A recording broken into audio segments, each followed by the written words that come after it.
Everybody, this is Jeff Veale, the business guru, coming to you from downtown Manila. And we're wrapping up this month, 15 minutes of fame. We've done some 70 interviews this month, guys. And you could have got yourself 15 minutes of fame. And think about it, TV commercials, $30,000. 10 radio spots will set you back between $3,000 and $5,000. And we do all this for you. We put you across LinkedIn, Facebook, Snapchat, Quora, Reddit, including YouTube, with all your social media links, and we make you famous throughout the world, and it costs you absolutely nothing. And the good news is, guys, if you're quick off the mark, we're going to do it again next month. But we're very selective as who we accept, and that's why we've got some awesome guests like our next guest, Mr. Zach Carlin. And let me tell you a bit about Zach. He's a co-founder. His company name is Summit Chasers Network. What's he do? You might be asking me. Well, he's been around doing this for quite a while. Does business consulting at a high level, right? Done this part of things for 6 years. Brief description. He works with founders who are passionate about their hero product. And if you're not passionate, guys, get out of the game.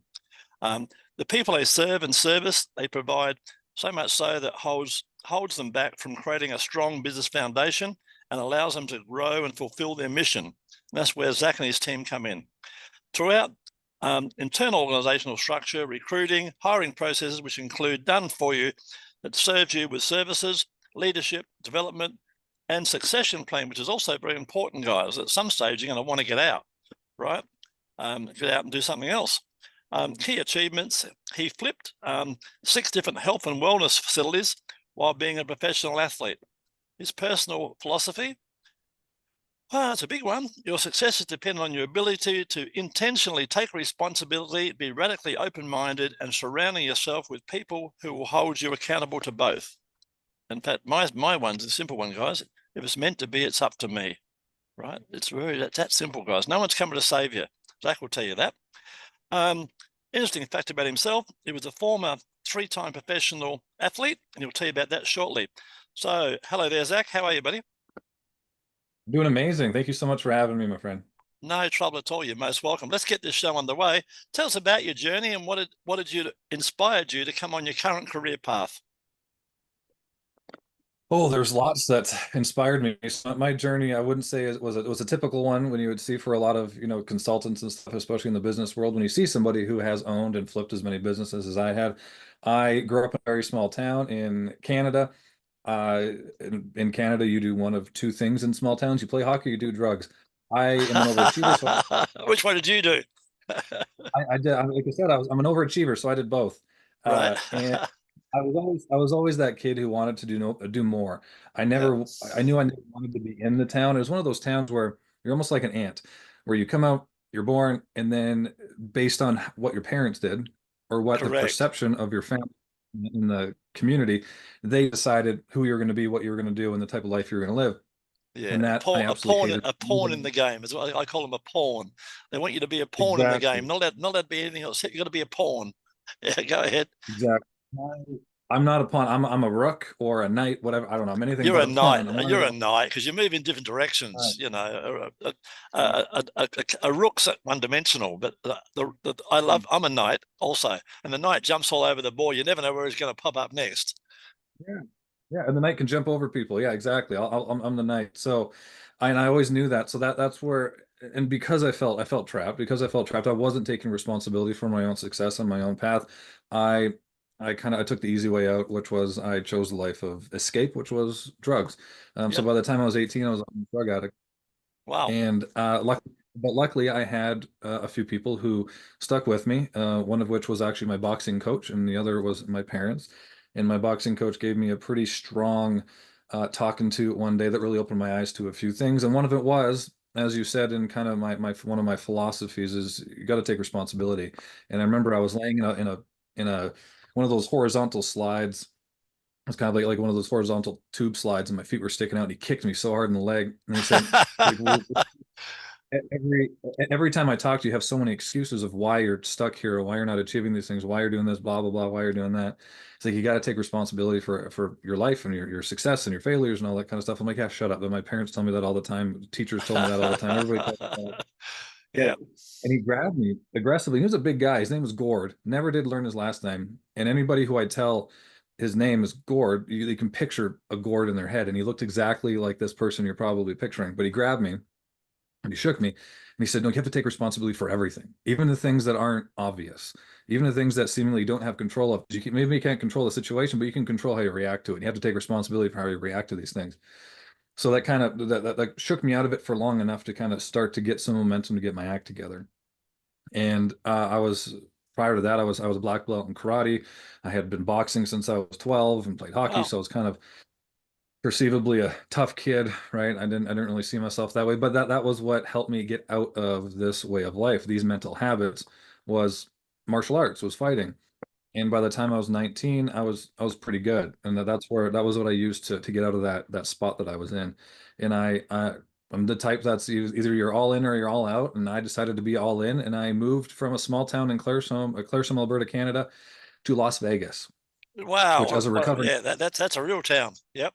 well, yeah, that's exactly, it's a real town, real something. So it was maybe in hindsight the smartest move Yep. initially, being a recovering addict moving to Las Vegas at not even 20 years old yet, No, but you're a but it street worked kid. You out. could handle yourself. You'll be right. It worked out. So I ended up competing professionally in martial arts until I was 22. So that was about Yeah. 3 years, a little over 3 years, until an injury took me out and forced me back to the Great White North, where I had to find something. I had to get my angst out. I had to get my drive out. Again, I knew that I wanted to achieve some big things. I just didn't know where to point it yet. So I started. I just wanted to get back in shape. So I started this sport called CrossFit, and a lot of people, again, it's still kind of a very niche sport, Yep. but I liked it. I could push myself. It was uncomfortable. It made me hurt without having to get punched in the face and kicked in the guts and that kind of stuff. So I was like, Yes. Yeah. "Why Much not?" much better. So a little bit, yeah. So I had to move. And the gym that I had to train out of and compete out of was in the closest city to where I grew up, and it was about an hour and a half drive. So I had a little bit of money saved up, and again, the conversion rate from American to Canadian was still pretty good. So there was a gym that I really liked and really, I became really quickly ingrained in their culture and became really good friends with a lot of people. And they offered me the opportunity to buy into the gym, Awesome. and so I could live in the back and train as much as I want, help coach the classes and that kind of stuff. So I was like, yeah, sure, why not? And being the naive 20, however old I was at the time, 23-year-old at the time, I was like, I'm a business owner. I'm probably going to make bank. I'm going to show up to these. Yep. I'm going to show up to the P&L meetings, and I'm just going to collect my check, and we're going to be smooth sailing. We had about 200 members, each of them Wow. paying about $250 a month. So I'm Nice. like, so I'm like dividing, okay, what is that? Like just ridiculous, Yep. stupid math. And show up, and all the numbers were red. I'm like, what are you talking? Like, what is going on? All these people are paying all this money, and we're not like we're losing like a couple $100 a month, whatever it is, Yep. right? And they're like, yeah, we have overhead, we have cost of goods sold, we sell supplements, we have to pay for our licenses, Yep. the utilities, Power. Yep. the All that. equipment fees, all this kind of stuff, insurance, blah blah blah Yeah. blah blah, all That's this kind right. of The government, they take their whack off the no, top. the government, and then loans that they're still paying off, right? For like Yep. business loans and equipment loans and HVAC loans and all this kind of stuff. So I was like, huh. I got obsessed with something else that in that moment, which was how do I make that number go up? So Yep. I started doing all, so again, this was in 2009 now, I guess. So the internet, the YouTube was around, but it wasn't, there was mostly like cat videos and people falling down. They're pretty So popular. yeah, it got very popular back then. But I didn't have as much content as we do now. We have an overabundance of content now. So I had to do a lot of my studying, reading books and finding mentors and that kind of stuff. And I got obsessed with how do I make that number go up. So I started learning, marketing. I started learning how to provide a better service for customers, how to increase your profit per square footage when you have a brick and mortar business. How do I Nice. increase the Yeah. profit per footage of my facilities, and creating partnerships. So how can we had a niche, we were very good at our niche, but how can I Yep. expand that niche? Because you spend too long in a niche, you turn it into a rut. So how can I turn this niche into and expand upon the niche? So it was okay. How can we provide a more robust, first class service for our customers when they come in? How can we provide other services? So I started making partnerships with massage therapists and chiropractors and renting out space, Awesome. supplement companies, bringing them in, and then learning how to do packages and learning how to sell. Because we were talking about this beforehand. When you're trying to sell what seemingly is thin air, Yep. that was probably the foundation of sales that you can start in really is how do Absolutely. The you sell. hardest. Yep. Brutal, because I'm selling hard work to maybe not get the goal that they want, Yeah. right? So I had to get really good at it. That was really where my business acumen started, and then I got pretty good at it. The number turned green, and then the number got larger, and I was like, I'm going to do this again a few times. So I ended up flipping, owning and flipping 6 different health and wellness facilities, each one kind of evolving from the next. And then I decided I'm going to up my game a little bit, and I partnered with somebody. We started a fitness equipment and logistics company, Awesome. and we scaled that. We scaled that from about when I came in, I think they're doing about 1.5 million. By the time I left, 2.5 years later, we were doing just north of 20 million. But again, that was Awesome. mostly Wow. on the logistics side. And then I decided to make my exit, and we had a daughter. I had a daughter at the time, but Yep. her mom was from Vegas. I met her when I was fighting in Vegas, so we decided to move back to Vegas to be closer to her family. Uh-huh. And then we started another business there because I caught the entrepreneur bug years before that, but that's just who I was. Yep. And then COVID hit, and we lost Yeah. everything. Yeah. Don't I know that Everything. one? Join the club, my friend. I lost 20 million. Yeah, right. Brutal. Like we lost everything to the point where I had to go get a job doing customer service for Netflix in our garage in the summertime with no air conditioning. We had two kids at the time now, so we had a newborn during that time, and Wow. my daughter was 2. But I was like, this isn't it. I have all these skills that I can utilize. So I partnered with an individual who had started an executive wellness facility in downtown Las Vegas, and we scaled that from, it was like 1,100 square foot facility. We scaled that from being negative monthly to being cash positive. I think we got it to about $300,000 a month, just again, Wow. very small Awesome facility. stuff. Yeah. Niche. And we pivoted from that to leadership development, executive health, and organizational structure development, and then that evolved 4 years later into what Summit Chasers is now. Tell me, what's been the most challenging aspect of your work? And apart from your determination, which you've obviously got in spades, how have you overcome it? What's been the most challenging part so far on the journey? Most challenging part on the journey has probably been finding out exactly, we all have our certain attributes and skills that we are able to utilize and leverage, Hmm. right? So I think it was creating that recipe and really finding what that recipe was that checked all the boxes, or at least checked most of the boxes. There's nothing Yeah. perfect in life, but check most. So I wanted to be able to help people.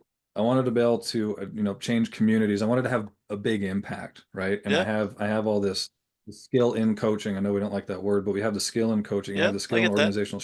Yep. How can I package that in a way that is unique, provides a ton of value, and I can do it at scale? So I think Mm. it was creating this recipe of, how can I be happy? How can I follow my passion? And how can I make a big impact? So that was really, and it takes a lot of iterations, it takes a lot of failure, it takes a lot of experimenting. But I think that Absolutely. was probably the biggest. Tell me a moment in your career that pretty much changed your direction. What made you sold your 6 businesses, and what was the big move? Was it having a wife and family? What was it? What made you change your direction and go to the next level? So it was a client that I had. So this is when we were doing executive wellness and it was like kind of more like executive life coaching, really. It felt like, Mm. and there was an individual named Marco, and I bring him up a lot when I'm doing interviews and content and that kind of stuff. And he owns a bail bonds company out of California. All right, It's the second biggest bail company in California. And he came to me and he was like, "What?" This is his words. I don't know if I'm allowed to swear in here, but I'm swearing anyways. that's all right. He's like, Go ahead. "What the fuck? What the fuck are you doing this stuff?" And he's Yeah, from Mexico, so he's very upfront, very rough. He's like, "What the fuck are you doing with like doing this kind of stuff? You're teaching executives, how to get their shit together. The stuff that you're teaching us, you could do this at scale. You could make some money doing this." And I was like, a little bit more. Like, well, what do you mean? Like, how could we use this? Like, how if let's say you're my first client in this, like, what would it look yep, like? He kind of broke it down a little bit for me, and it was really close to SOPs and document and our standard operating procedures sure, that I've other businesses and that kind of stuff. And again, I have a unique perspective just from coming from addiction and going through being a professional athlete in a few different sports and then running different types of businesses with different types of people. And he's like this is it. So we developed kind of a leadership sales playbook development, organizational development structure and framework. And since then, I'm like, oh, like I'm able to have a bigger impact. My skills can have a bigger impact, and we can package it in ways that we can do it at scale. So it was that getting shooken up by a client, like, what the fuck are you doing this, man? You Yeah, could be doing a awesome. lot more. Right. Um, But when you say Bowles Bodman, it reminds me of that TV show. Was it Dog or something? Seen years ago. oh yeah. Mhm. He's a character, that guy. Wow. And the wife, wow. I wouldn't want to meet her in the dark. Uh, Tell me, in your opinion, what are the qualities and skills that you believe have contributed to your success along the way? I think this is going to sound fluffy, but it's true. It's anything but fluffy, really. Actually, now if you're really into it and you really look at it and practice it, but it's the ability to look at everything you've done from a high level objectively and take responsibility. And that's one thing that again, my boxing coach is the one that initially instilled that in me, is to look at everything you've done, look at the choices, look at the outcomes that you've created, and find a way to take responsibility, find a way to improve all the time. And you can't improve, you can't ask the right questions if you Absolutely. don't get to the root cause, if you don't get to the root cause and why things are actually happening. In order to find out why things are actually happening, you have to take responsibility for it. And it's not a sexy thing. A lot of kids will listen to that. It's like, my parents tell me I have to take responsibility all the time. Well, sorry, your parents are kind of right in some ways, but it's to do it intentionally. Even when things are going right. Okay, I made these decisions and things are going okay, but how can they be going better? Yeah, that's right. Right? How can, if things were to go wrong, why would they go wrong? Right? Yes. And so it's intentionally looking back and intentionally growing, intentionally putting my place in situations or putting myself in situations where I'm uncomfortable, I'm forced to grow, right? Because Mhm. we're in the grand scheme of things, a lot of us, and a lot of us aren't. I understand that in great places, and our lives aren't not a lot of people's lives are easy, but a lot of us are. So we have to intentionally put ourselves Every in man's got a story, right? Behind every yeah, success, guys, there's always a story about people sleeping in cars. Like the Rocky story is right, an awesome story. If you ever look that yeah, story up, there's thousands of stories. Like everyone I know, in fact, everyone I know, and I'm an old guy. Everyone I know, guys, has got a story, including me. I come home yeah, one night and my house was missing. True story, because my house was a skip bin, and someone come and picked it up and moved it. What did I do? I went to the nearest car yard and I found a Ford Cadillac that was open, and I got in there. I was only a kid, and I thought, shit, this is an upgrade. This is awesome. I got leather yeah. seats. When when you're in those situations, it's amazing what you can figure out and things that you can Absolutely. overcome. But you have to, you got no When life choice. Exactly, but when life gets easy and you have to force yourself to evolve, sometimes you have to put yourself in. I'm not saying become homeless or anything like that, Yeah, but no, you do have that's to put right. yourself in situations that forces you to grow. Yeah, yeah. I met my wife that way. Funny enough, I had a friend who was a girl I worked with, and she invited me to a party and said, "Bring your girlfriend." I never had a girlfriend at the time, and I thought, "Shit, they all Mhm. look highly of me." Rah rah rah. So I just went and asked the most beautiful girl I knew. I was too scared. Normally, I went and asked her out, and the rest is Mhm. history. We got married. So there you go. All because I got There you invited to a go. party. And I had to Yeah, turn up with someone. It had to be someone good. So there you go. It can happen, as you beautiful know. example. Tell me, how do you stay motivated and continue? You're obviously full of motivation, but how do you do that and continue to innovate in your field? What are some of your secrets? What do you do? Well, I think some motivation, it's a temporary surge of forward momentum, right? It's how you Yeah, just that's get, right. it's how you get started. Right? And so I think motivation is more like a tool that you have. Yep. Right. So I identify things that help me, if I wake up tired, I don't sleep really good the night before, maybe we had a rough week or whatever it is, Yep. whatever. A Sure. client got stuff. I utilize that tool of motivation. So I have my kids. I have a 7 and a 5 year old, and I have goals that I want to achieve. I have people that count on me. So I don't have, there's no shortage of motivation if you pay attention to it Yep. That's and right. you frame, right? So I think motivation it's a tool that helps you get started. It helps you get moving initially. But after that, it's discipline, and then it's just do it long enough till it becomes a habit, right? So Yeah. if Very, is very good.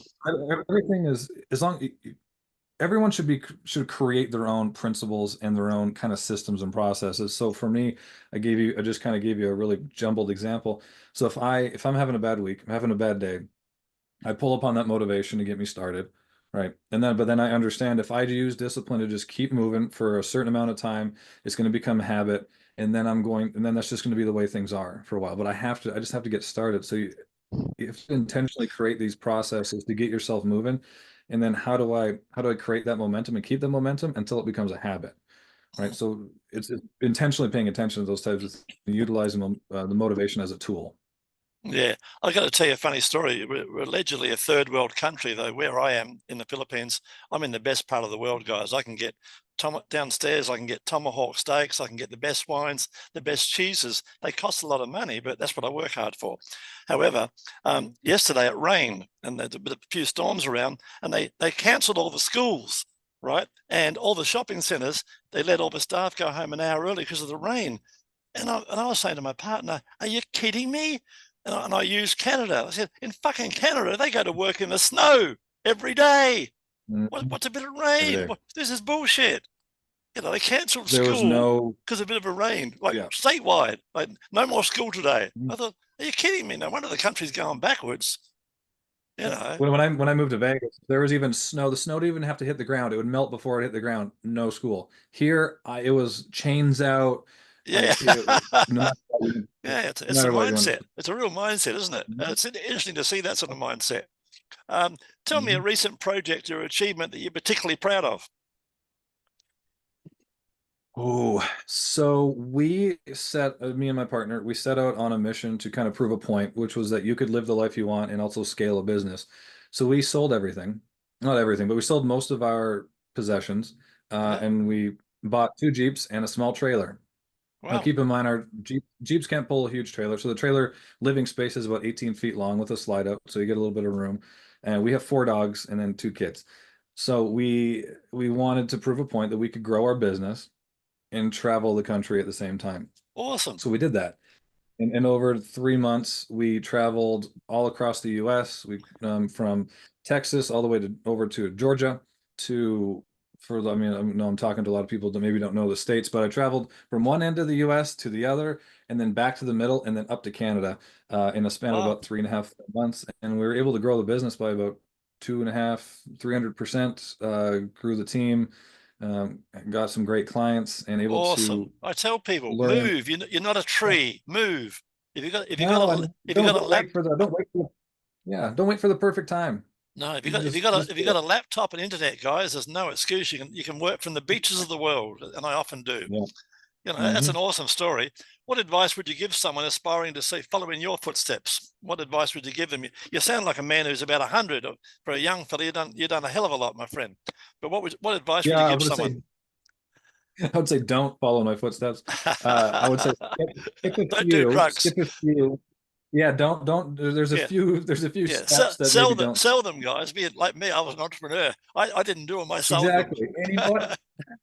That was actually my first soiree into business, and I learned really quickly, don't use your own product or else you won't be profitable. But that's another story. I would say that you don't have to figure it out the first time. Like nothing's going to be perfect the first That's time. right. You're who you think you're going to be, who you want to be, who you think you are. Yeah, It's keep probably, evolving. especially if you're 20, 25, I mean, heck, even 30 years old. I mean, I'm 36 now, and I'm still evolving, right? But Yeah, you're don't. still finding out who you are. You'll be surprised. You're only at base Oh, camp. You're no, only at base camp, my friend. and I'm learning that more and more that I am like Yeah, we never finished, right? that's So right. don't think, okay, I failed at this one thing, I'm a failure. Don't define yourself based on one failure. Don't define yourself based on this is what everybody else wants me to do or this is what everybody else is telling me what to do. Go try things. Don't be afraid to be shitty at things. You got to be shitty before you can be great. So go That's out right. and be shitty. Yeah. So No, I love it. there you Love go. it, my friend. Looking ahead, what are your goals and aspirations for the future? Oh, we got lots. We want to. Oh, so we have a couple events that we're looking to put on, and we are one of our goals with live events is to we want to have a live Summit Chasers event that has 10,000 people in the stands. That'd be And this awesome. coming October, it'd be amazing. In this coming October, we have our first event, which is it's called the Young Professionals Leadership Summit. It's in Toronto, Canada. And that is our first one. Then we have one that we're doing in New York in June. So one of Wow. our big goals is just to how can we how can we make the success of small businesses because small to medium sized businesses they drive the economy, they employ the most Absolutely. people, they're Absolutely. in charge so much innovation comes from, especially these days, it comes from the small businesses. It comes from the people who want to battle Goliath, right? Yeah, It's the David that are leading innovation. So we want to, how can we help as many of those and make their success expected rather than, an anomaly? And we want to make it simple. So in order to do that, we got to speak to a lot of people and we got to meet people where they're at in a lot of different places. So that's really the big one, and how doing the events. We want 10,000 people in the stands at a Summit Chasers event, and we want to have helped 100,000 businesses. We want to have a legitimate difference and impact on the economy here for the I better, love it. right? So that's Tell me, it's a big. will that be a series, that a 1 day event or a couple of days? How long does it go for? So the one in Toronto is one. The one in New York will be two. Right, and I'm imagining you have a handful of guest speakers for the day, like on certain small business Yeah. subjects, etc. Yeah. Yeah, so this one's just specifically on leadership development. Awesome. So in growing businesses, I need to hire my first, 1 to 5 individuals on my team, and we have CEOs speaking there that have been in charge of companies, 3,500, 5,000 employees, and then we Wow. have people who just started, solopreneurs that have just kind of Sure. grown their own business and had small teams there. So we have about six main speakers, and then we have 2 groups of panelists for that one in Awesome. Toronto. Yeah, I had this idea years ago. I had it years ago. Never happened. My idea was, if you're a business owner, you got a badge, right? And it might be bronze. Now, if you had 5 staff or more, it was silver. Mhm. And if you had 20 staff or more, it was gold. And then Mhm. and another color, if you have 50 staff or more, so that society could recognize you and pay tribute to you for what you're putting back into the bloody community. Because as you said, it's all about the small business. And I Yeah, wanted I love those guys that. to wear this like a badge of honor. You know what I mean? And people say, "Hey, Mhm. you're a small business owner. That's fantastic. You're Mhm. contributing." You know, Mhm. that was one of my things. When I was younger, I wanted to invent something like that and bring that out in people. But it died on the Oh, I vine, love that that's an one. amazing idea. It's an amazing idea. Yeah, yeah. Well, you're 100% right. It's a small business. We're like bees. You know how bees move the pollen around and keep the world alive? Well, small business does exactly the same thing, right? Without small Mhm. business guys, Yeah. where would we all be? You know? Yeah. Well, that was a good pun. Yeah. Um, Tell me, where can our listeners and people watching this find out about you? What's the best contact point for you, Zach? I'm probably the most active on LinkedIn.